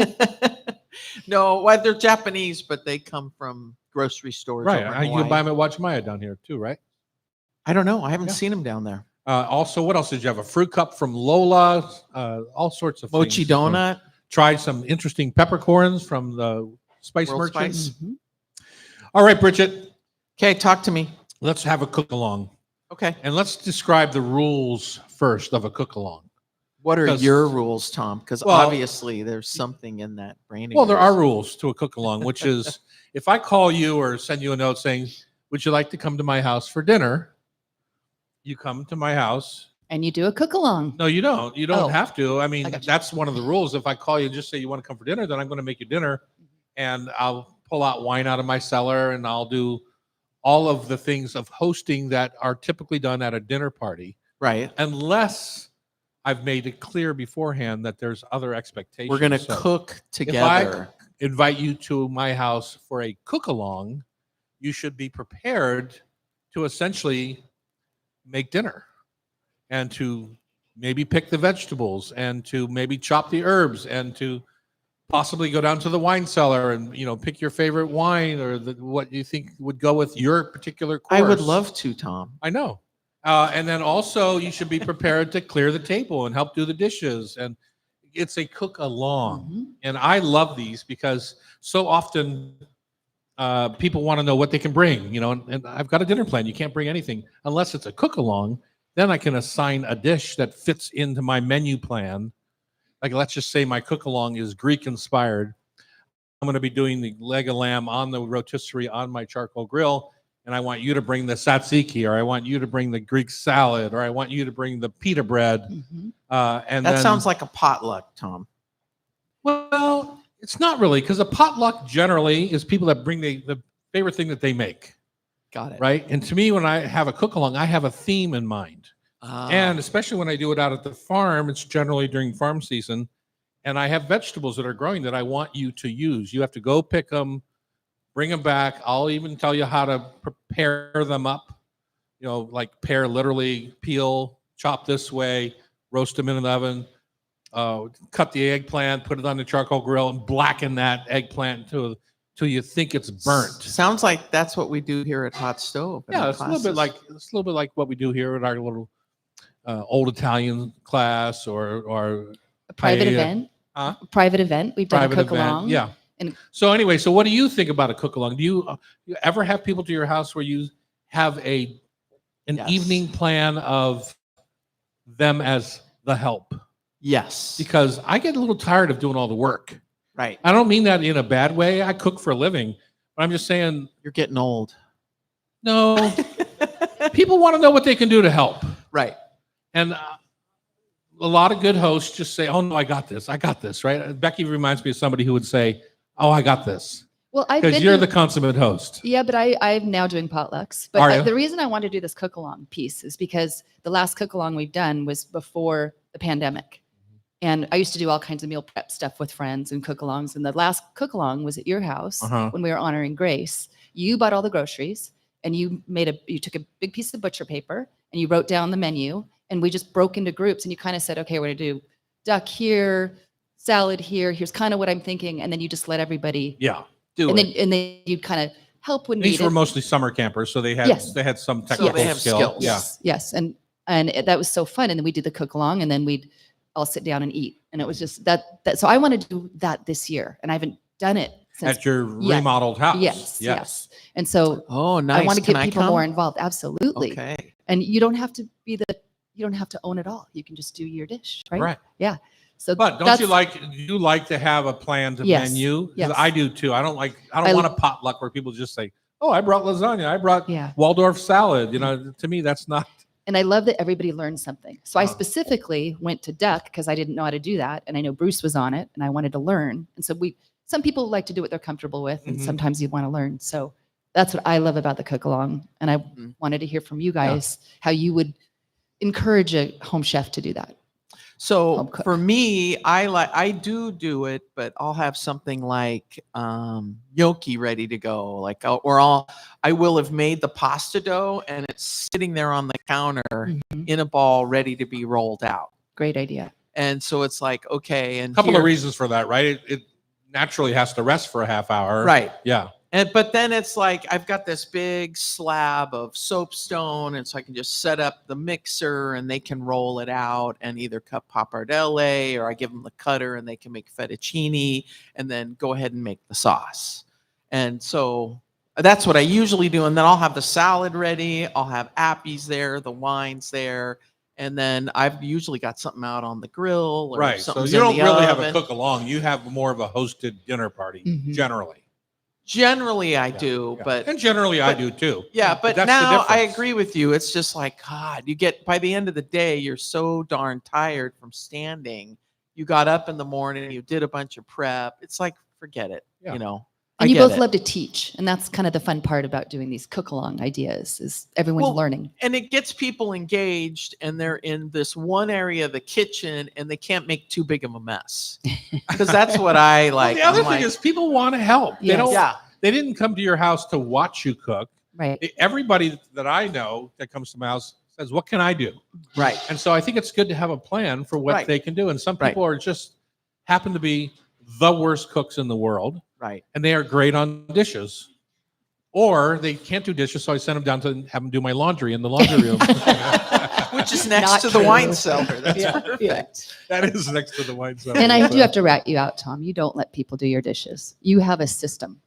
You let Well, I people do have stack. a system because it's eclectic where things go. Yeah. Unlike most households that have cabinets for their dishes, Right. mine is little different that way. So. Oh, got it. You're Got it. wicked dish. You're But I so do love fast. to have people just take over projects. Mhm. Right. I agree. And it's if you've got areas of your kitchen that you can designate and like, I've got the salad stuff over there and, hey, you guys go out to the grill.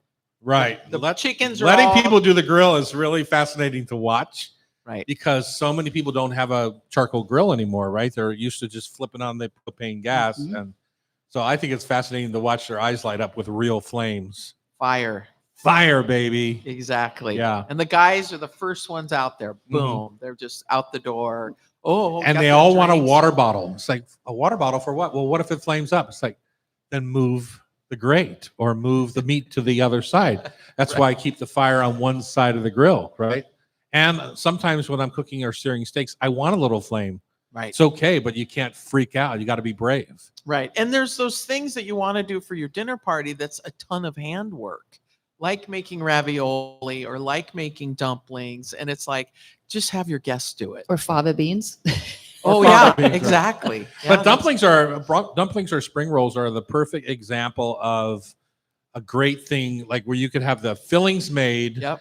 and just have a dumpling rolling party or a spring roll rolling party.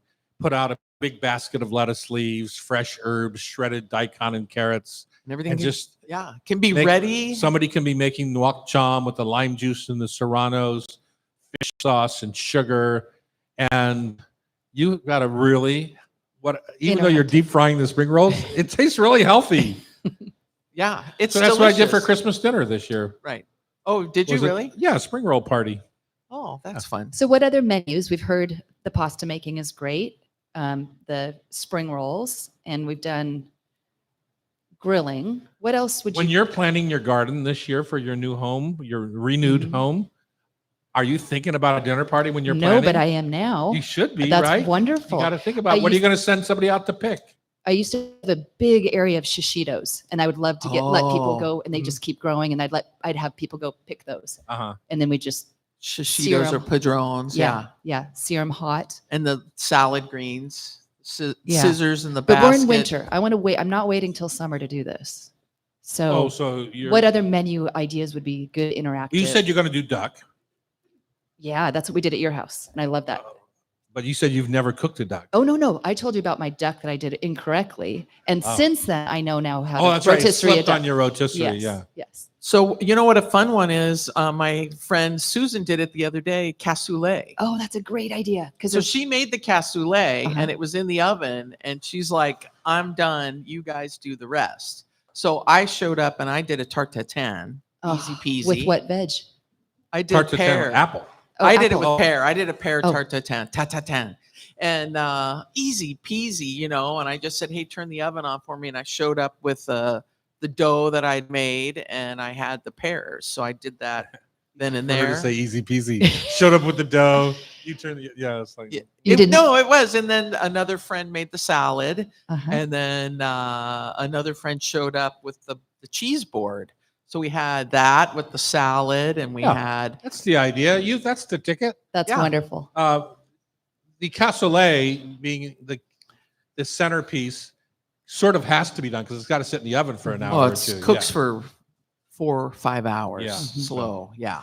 All right, we're Delicious. going to finish our show today with food for thought, tasty trivia brought to you by Rub with Love Spice Rubs Perfect. on Cairo Radio. We're the Hot Stove Society radio show, 97.3 FM. Would anyone like to do trivia?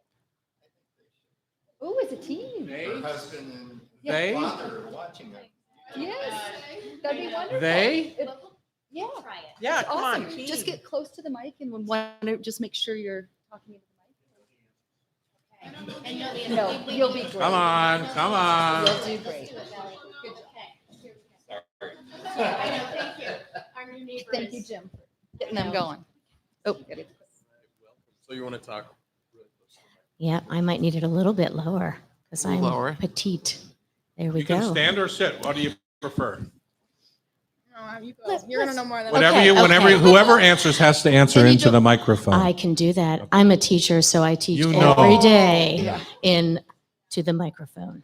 And you can take your time if you need to confer. Confer. We will need to confer. I suspect, highly suspect. Who do we have here?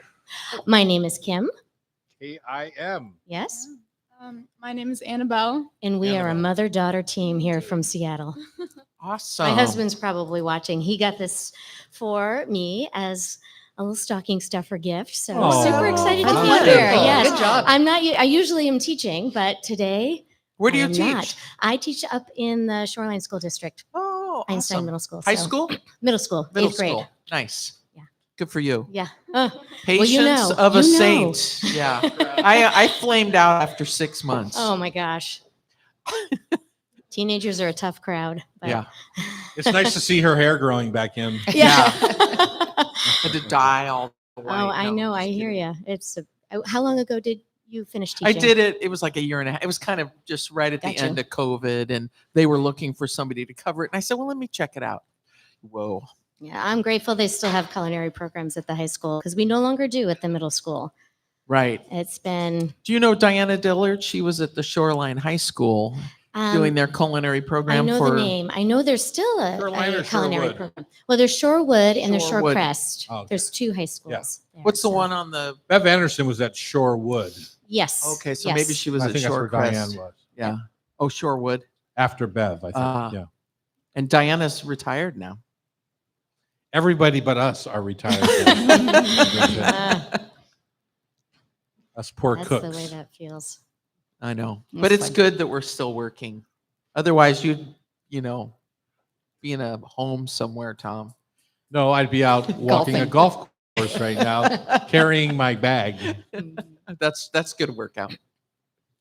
can do it, no problem. Even Tiger Woods can't carry his bag, he right? carried his son's bag during his tournament. So. Kim and Annabelle, are you Yes, ready? We are as ready as we're going to be. Because We're this ready. is going to rock Let's your do world this. right Let's now. do this. I Becky know. Well, is- she's learning to be chefy. She's Oh, this is yeah? her first year college chefing mode right now. Nice. So yeah. Like Good it. for you.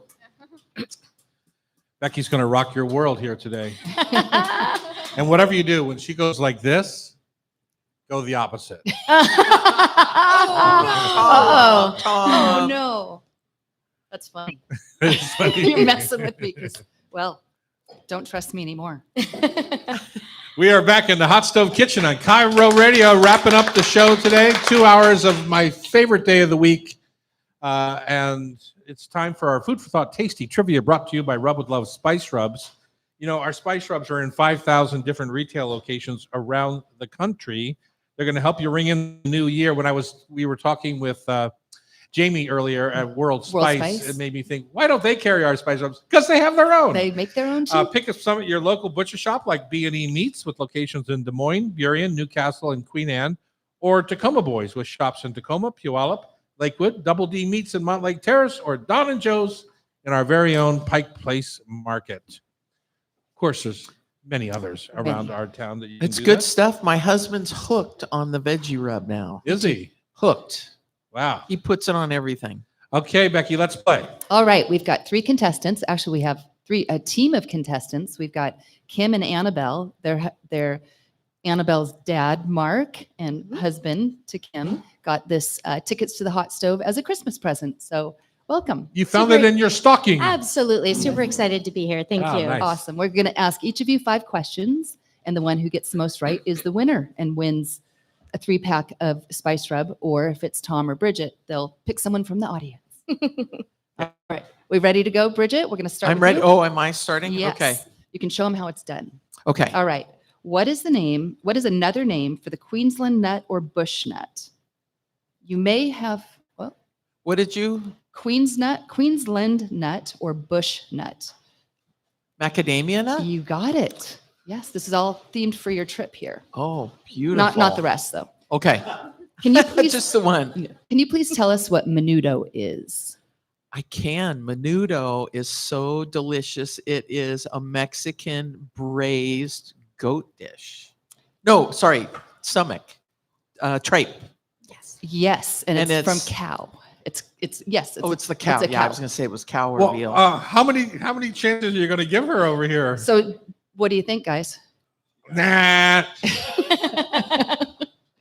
We'll keep going. Jim says give it to her. Jim says give yeah, it to he's her. feeling generous today. All right, let's get her on this one. Okay. Sriracha is a type of popular hot sauce named for a city located in what country? Vietnam. Thailand. I was going to say Close. Thailand. I should have But gone you with didn't. my first. I didn't. Hennessy and Remy You've lost Martin. your edge being over there relaxing on Kauai. Too much. Just back from vacation. Hennessy and Remy Martin are based in which French town? Oh man, this is a question for Tom. Well, cognacs are generally made from champagne grapes. Does that help you? That does help me. You're very generous. So what's the answer? Leon. I don't know. Cognac. Cognac. Oh. We're going to give the other one to you Okay. for sure. That's awesome. Are you familiar with the New York Times Connections game? It's where you name the that- connection between 4 items. Yes, I played that on the airplane the other day. Would you like your final question to be based on the connections game or a Seinfeld question? A Seinfeld question? Uh-huh. Wow. No, I'll it's- take the connections. Okay, here we go. What's the connection between tortilla, chapati, matzah, and roti? Flatbread. You got it. Unleavened flatbreads. All right. Unleavened is the connection. Oh, whatever, Tom. That's 3 out of 5. Good job. Ouch. All right. Kim and Annabelle, you ready? Oh, we're as ready as we're going to be. Awesome. A pestle is one half of a common pair of kitchen utensils used for grinding spices. What is the name of the pestle's bowl-like partner? I know this. It's a mortar. You got it. Well Yeah. done. Woohoo. Right. Can you please name the larger variant of the sweet banana that is frequently used for cooking? Plantain. Nailed it. Oh, Kim is killing Wow. me. What chocolate-flavored coffee drink gets its name from a city in Yemen that was once a center of the coffee trade? A chocolate based. I'm not going to know that. Mocha. I mean, that's Yes, the only thing. it's That's a it. I mocha. You got it. Yes. I love how she said, I'm not going to know that mocha. You got it. Okay, number 4. Poutine, a favorite dish of Quebec, has sauce added atop of French fries and cheese curds. Some type of a gravy. It's gravy. Yes, You got okay. it. All right, and final question. Okay. Let's see. What is the connection between shishito, Anaheim, Hungarian wax, and piquillo? Peppers. Nailed it. 5 out of 5. 5 out of 5. Way to go, Annabelle. Way to go, Kim. Yes. More Thank support. you. Yeah. Thank you. She didn't even give you a chance, did she? She's on it. Mark, Bridget's not very happy that you sent them, but that's okay. All right. Tom's turn. Okay. All right, Tom. The Waldorf salad was named for Waldorf Astoria Hotel in New York City, where it was first created for a charity ball in 1896. What is the nut, which is typically a key ingredient in the Waldorf salad? Walnuts, which is Nailed one it. of the reasons I hate that salad. Oh. Just one of the reasons. You referred to the Waldorf salad earlier today. Okay. Cavendish, Pisang Raha, red, ladyfinger, and blue java are the 5 most common types of what fruit? Can you say it again? Cavendish, or Cavendish, I think it's Cavendish. Pisang Raha, red, ladyfinger, and blue java. Well, I only think of Cavendish as a banana. It's a banana. You Okay. got it. It's Oh. and is it Caven or Coven? Cavendish. It's whatever you say it is. Okay, Cavendish. You're the boss here. Cavendish bananas make up 95% of all bananas eaten in the U.S. What were That's the a other problem because we're having a blight. Right. What were Yes. the other names? Pisang Raha, red, ladyfinger, and blue java. They did not have the apple one on there. Okay, number 3. Can you please name the beverage which originated in New York City? It's made of milk, carbonated water, and flavored syrup, but the name does not include either of the ingredients in its name. And egg cream, How did you know that? because I've been to many a Jewish deli in New York City. Okay, there you go. Good job. Coffee was the first food to undergo what process for cold temperature long-term preservation? Coffee. Cold pressing? No. No, what? Storage, she said. Storage. Dehydration. Freeze-dried. Freeze dried. All right. And your final question is a connections. It's, okay, the 4 things are hogshead, a Balthazar, a flagon, and an amphora. A hogshead, a Balthazar, a flagon, and an amphora. Amphora. Mhm. This is right up Tom's alley. I think they are urns or beverage holders. Yep, vessels to hold wine or whatever. Yeah. Well done. Thank you. You got 4 out of 5. Which makes You the loser. Kim and no. Kim and Annabelle the winners. Only this person over here got 3 Oh yeah. out of Oh, 5. sorry. God, Anyways. she's so quick to put me in the loser category. Have fun. You guys get to pick out a 3-pack of spice rub out of our gift shop. Very Yeah, much. thanks for coming. If you want to be part of the show like Queens, Kim, and Annabelle, you can join the community on YouTube Live at Tom Douglas & Co. or buy a ticket to join us in the studio at hotstovesociety.com and put it in next year's stocking. The show is produced by Becky Guzak. Sean McFadden is our technical director.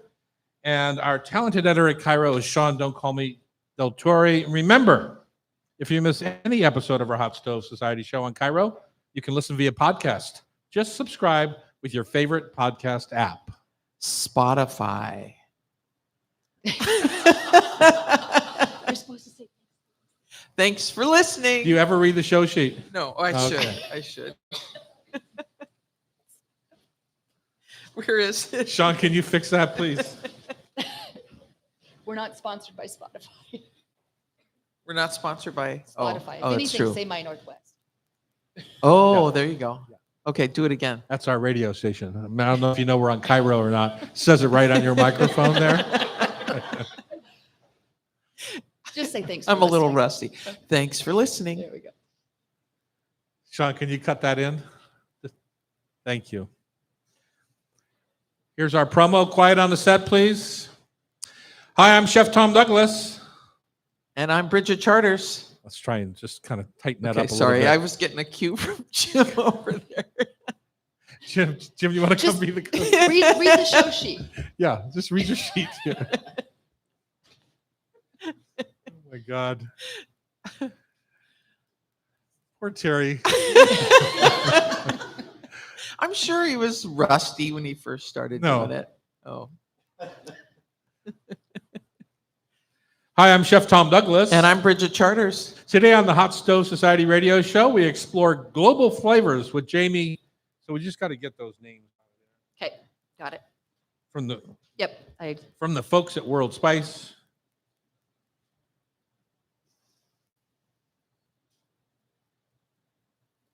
What's the name of Terry's dish? Palms Parmentier. No, Parmentier of oxtail. Parmentier of oxtail, yeah. Hi, I'm Chef Tom Douglas. And I'm Bridget Charters.